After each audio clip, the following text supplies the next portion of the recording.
자살은 동물에게는 관찰되지 않는 인간의 독특한 행위이다. 인간이든 동물이든 모두 생존이라는 본능을 가지고 있으나 인간만이 자신의 삶을 스스로 포기할 수 있는 의지가 있고 그것을 행동으로 옮길 수 있다. 그렇다면 인간은 왜 자살을 하는 것일까? 자살론의 저자 에밀 듀르켐은 인간이 자살하는 원인을 사회적 자살률이라는 개념으로 설명했다. 사회적 자살률이란 자살 성향의 원인을 개인적 차원이 아닌 사회적 차원에서 분석하기 위해 사용되는 자살 지표이다. 사회라는 것은 개인의 합일 뿐 개인에게 어떠한 영향도 줄 수 없고 실제하지 않는다는 비판도 있다. 하지만 에밀 듀르켐은 다양한 통계학적 분석을 통해 한 사회가 가지는 집단적 힘이 개인에게 영향을 미친다고 생각했다. 이 자료에서 보듯이 한 사회의 자살 통계는 거의 변하지 않는다. 그 이유는 사람들의 생활을 뒷받침하는 환경 조건들이 비교적 변하지 않는 상태로 유지되기 때문이다. 즉 모든 사회는 역사의 매 순간마다 자살에 대한 특정한 경향을 보였다. 사회마다 일정한 수의 자살자 수가 통일성을 가지고 반복되므로 개인의 자살은 사회의 영향을 받고 있다는 점을 인정하지 않을 수 없다. 그리고 여기서 보이는 이런 수치를 사회의 자살에 의한 사망률, 즉 사회적 자살률이라고 부를 수 있을 것이다. 이 영상에서는 인간이 자살하는 사회적 원인 중 소속 집단의 통합력 저하로 발생하는 자살에 대해 분석해보고자 한다. 사회의 통합력과 자살률의 상관관계를 분석하기 위한 사례로 종교, 가족, 정치, 사회적 원인을 살펴보자. 첫째, 종교별 자살률에 관한 데이터를 통해 자살의 사회적 원인을 분석해보자. 이 자료를 보면 모든 나라에서 가톨릭보다 개신교에서 더 많은 자살이 발생한다는 점을 확인할 수 있다. 어떻게 종교에 따라 상이한 자살률이 나오는 걸까? 종교의 특정 성격 때문에 이런 자살률의 결과가 나오는 것일까? 가톨릭과 개신교의 차이는 개신교가 가톨릭보다 자유로운 탐구를 허용한다는 것이다. 가톨릭 교인은 종교적 원칙을 맹목적으로 받아들이고 자신의 믿음에 대한 역사적 고찰을 하지 않는다. 신앙의 근본인 원전을 비판적으로 이해하는 것이 금지되어 있기 때문이다. 또한 교회의 전체 계급 체계는 놀랍도록 정교하게 구성되어 전통을 불변의 가치로 만든다. 가톨릭 사상에서 모든 변화는 금기이다. 반면 개신교 교인은 신앙을 받아들이는 데 있어서 훨씬 주체적이다. 성경이 그의 손에 쥐어질 뿐 어떠한 해석도 강요하지 않는다. 개신교의 구조 자체가 종교적 개인주의를 강조한다. 영국을 제외하고 개신교 성직자는 계급이 없다. 성직자는 일반 신도들보다 더 가르침을 받은 안내자이지만 교리를 정할 권한은 없다. 종교개혁의 창시자들은 애초에 탐구의 자유를 주장했고 이를 확실하게 보여주는 증거는 개신교에서는 가톨릭 교회의 통일성과는 대조적으로 수많은 분파가 생겨나고 있다는 점이다. 이와 같은 사실이 보여주는 것은 개신교의 높은 자살 경향이 자유로운 탐구 정신과 분명 관련이 있다는 점이다. 사상의 자유가 높다는 것은 공통된 신앙과 의식을 적게 가지고 있다는 의미일 것이다. 의례, 종교적 신조는 사람들을 동일한 교리체계 안에 밀착되게 하여 집단화시키며 통일시키고 집단을 강하게 만든다. 그런데 개신교의 경우처럼 개인적 판단을 허용하면 할수록 집단은 인간의 삶에 대한 지배력을 잃고 결속력과 지속력이 약해진다. 결국 개신교가 높은 자살률을 보이는 것은 개신교 교회의 통합력이 가톨릭 교회보다 약하기 때문이다. 이 사실을 뒷받침하는 증거가 있다. 가령 개신교 국가 가운데 영국은 자살자가 가장 적은 국가인데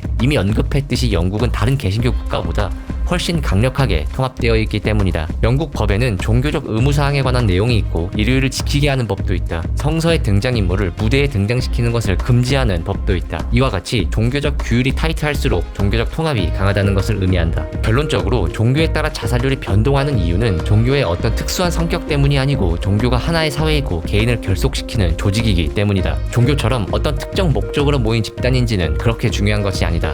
집단적 정신 상태가 강할수록 공동체의 통합이 더욱 강해지며 그 사회의 자살 예방은 더욱 커진다. 둘째, 결혼 여부에 따른 자살률 차이 데이터를 통해 자살의 사회적 원인을 분석해보자. 이 자료를 보면 15세에서 20세의 기혼자가 자살률이 더 높은 것을 제외하면 모든 구간에서 기혼자의 자살이 훨씬 적은 것을 알 수 있다. 누군가는 기혼자의 자살이 적은 이유에 대해 인과관계가 반대로 되어 있다고 의심할 수도 있다. 즉 결혼을 했기 때문에 자살이 적어지는 게 아니라 애초에 자살 성향이 없는 사람이 결혼을 한다는 것이다. 물론 이 말이 일리가 없는 것은 아니다. 결혼이라는 것은 건강, 재산 등 일정한 자격을 갖춘 사람들이 할 가능성이 크다. 반대로 그런 자격이 없는 사람은 결혼을 못하게 되고 미혼자 그룹에는 병자, 심신불능자, 가난한 자 등 여러 문제를 가진 사람들도 포함되기 때문에 통계적으로 미혼자의 자살이 높게 나타나는 것일 수도 있다. 그러나 듀르켐은 그렇게 생각하지 않았다. 특히 재산은 가족 형성을 위한 필수 조건이 아니다. 오히려 가난한 사람들이 부자보다 자기 짝을 일찍 찾아서 결혼을 하고 아이도 훨씬 많이 가지는 경향도 보인다. 빈곤도 가족 생성을 막을 수 없는데 다른 하찮은 조건 따위야 가족을 만드는 것을 어떻게 막을 수 있을 것인가? 기혼자의 자살 성향이 낮은 실제 원인은 가족사회가 종교사회처럼 자살을 방지하는 강력한 예방 효과가 있기 때문이라고 듀르켐은 생각했다. 이런 자살 면역성은 가족의 밀도 및 수의 증가에 비례한다. 가족의 수가 증가하면 자살은 감소한다. 가족의 수가 증가하면 경제적인 부담이 커지기 때문에 자살자가 늘어날 것이라는 통속적인 관념은 사실이 아니다. 오히려 삶의 부담이 늘어날수록 자살은 감소한다. 그렇다면 가족의 수가 많으면 자살률이 떨어지는 이유가 무엇일까? 식구가 적은 가족은 공통의 강점과 추억의 밀도가 상대적으로 약하다. 왜냐하면 소규모 가족에게는 서로의 끈끈함을 강화시킬 공동의식이 충분하지 못하기 때문이다. 소규모 가족에는 식구들을 하나로 묶는 강한 전통이 생겨날 수 없고 다음 세대로 전해질 수도 없다. 또한 소규모 가족은 불가피하게 단명한다. 지속성이 없으면 그 가족 사회는 안정될 수 없다. 그런 집단은 통합이 약할 뿐 아니라 밀도가 낮아 번성할 수도 없다. 가족의 규모가 작을 때는 친척들이 모이는 일도 적으며 따라서 가족 사회는 시들고 가정을 버리고 떠나는 일도 흔히 일어난다. 반면 밀도가 충분한 가족 사회는 가족 구성원들이 언제나 접촉할 수 있으므로 의견 교류가 끊이지 않는다. 그렇게 되면 가족 사회는 강력히 통합되어 집합 감정이 강하게 된다. 집합 감정이 강하다는 것은 그러한 감정이 각 개인의 의식에 강하게 영향을 미친다는 것을 의미한다. 이는 자살의 강력한 예방력을 만들어낸다. 셋째, 정치 사회적 혼란과 자살 사이의 관계를 분석해보자. 흔히 대규모 정치적 봉기가 자살을 증가시킨다고 생각할 수도 있다. 하지만 사실은 그 반대이다. 프랑스에서 19세기에 일어났던 모든 혁명은 자살의 수를 감소시켰다. 1830년 7월 혁명으로 인해 그 전해에 1904명이던 자살자 수가 1756명으로 감소했다. 또한 1848년 2월 혁명으로 인해 그 전해에 3647명이던 자살자 수가 3301명으로 감소했다. 이어 프랑스 혁명이 모든 유럽으로 퍼졌던 1848에서 1849년 사이에는 모든 나라에서 자살이 감소했다. 게다가 국가 간의 전쟁도 자살에 영향을 미친다. 승패와 상관없이 1866년 오스트리아와 이탈리아 사이에 전쟁이 일어났는데 자살률은 두 나라에서 모두 14%나 감소했다고 한다. 어떻게 이런 일이 발생할 수 있을까? 사회정치적 사건이나 국민적인 사건은 집단 감정을 일으키며 당파심, 애국심, 사회국가적 신념을 자극하고 단일한 목적을 향해 모든 활동을 집중시킴으로써 적어도 일시적으로는 사회의 통합을 강화시키기 때문이다. 위기 자체 때문에 자살률이 변동하는 것이 아니라 위기가 일으킨 사회의 통합 때문인 것을 알 수 있다. 위기를 맞아 사람들이 서로 밀접해지고 공통된 위험에 당면하게 되므로 개인들은 자신보다 공동의 목적을 더 생각하게 된다. 그러한 사회의 통합이 자살 감소의 효과를 일으킨 것이다. 지금까지 종교, 가족, 정치, 사회 집단을 살펴보면서 사회의 통합성에 따른 자살률 변동을 알아봤다. 하지만 이 세 집단은 일부에 불과하고 모든 종류의 사회 집단에도 동일한 공식이 적용된다고 볼 수 있다. 그렇다면 통합된 사회의 어떤 점이 자살을 방지하는 것일까? 만약 한 인간이 사회에 종속되는 것을 정당한 것으로 인정하지 않고 거부한다고 가정해보자. 사회는 더 이상 그 개인에 대해 지배권을 주장할 수 없다. 개인이 사회적 의무를 저버리고자 할 때 그들의 삶을 포기할 권리를 사회는 막을 힘이 없다. 그리하여 개인들은 자기 운명의 주인임을 인정받았으므로 스스로의 삶을 끝낼 권리를 갖는다. 이러한 상태를 이기적인 자살이라고 부른다. 개인적인 자아가 사회적 자아보다 강력하고 사회적 자아를 희생시키면서까지 개인의 자아를 주장하는 상태가 이기적인 성격을 나타내기 때문이다. 반면 개인이 좋아하는 집단에 소속되어 있을 때는 자신의 이익보다 소중한 집단의 이익을 배반하지 않기 위해 삶에 집착한다. 공동의 목표에 도달하게 되면 개인은 삶에 집착하게 되며 그들이 추구하는 고상한 목표는 개인적인 어려움을 느끼지 않도록 해준다. 간단히 말해서 응집력 있고 활력 넘치는 사회에서는 모든 성원들 간에 끊임없는 관념과 정서의 교류가 이루어지는데 그것은 일종의 사회 정신적 지원과 같다. 개인들을 스스로에게만 맡겨두지 않고 집단적인 힘에 참여하도록 이끌며 그들이 지쳤을 때는 정신적인 지원까지 해주는 것이다. 다시 개인주의와 자살의 관계에 대해 더 깊게 고찰해보자. 개인주의의 어떤 점이 자살을 유발하는 것일까?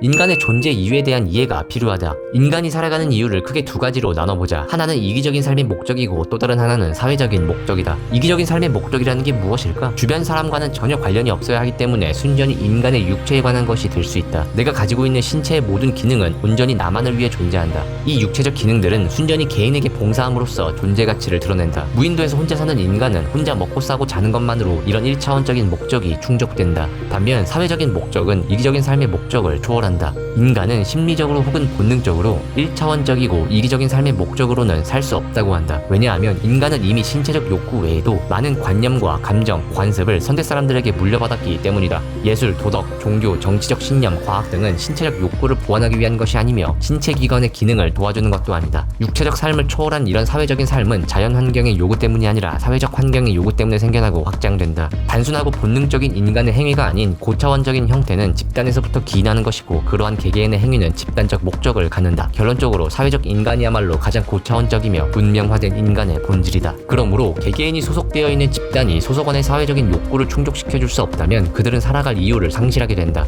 가끔 미디어를 통해 자살 사건을 접하게 되면 정치적 스캔들, 가족 문제, 정신질환 등과 같은 사생활 문제가 자살을 유발한다고 생각하게 될 수도 있다. 하지만 이것은 표면적이고 우발적인 원인에 불과하다. 개인이 사소한 충격에도 자살하는 것은 더 본질적으로는 사회가 그를 자살에 쉬운 먹잇감으로 만들어 놓았기 때문이다. 몇 가지 사실 근거가 있다. 통계적으로 어린이들과 노인들은 자살률이 높지 않다.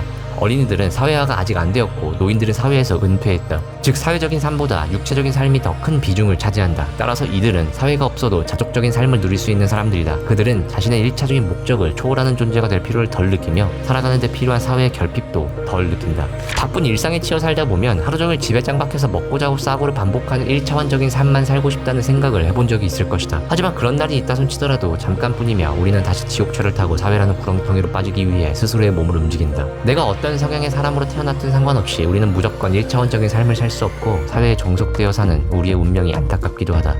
또한 이 책은 약 120년 전에 쓰여져 있어서 현재와는 꽤 거리가 있는 부분도 많지만 인정할 수밖에 없는 부분도 많은 것 같다. 가끔 우리는 우리의 사회적인 목표를 이루지 못했을 때 현타를 느낀다.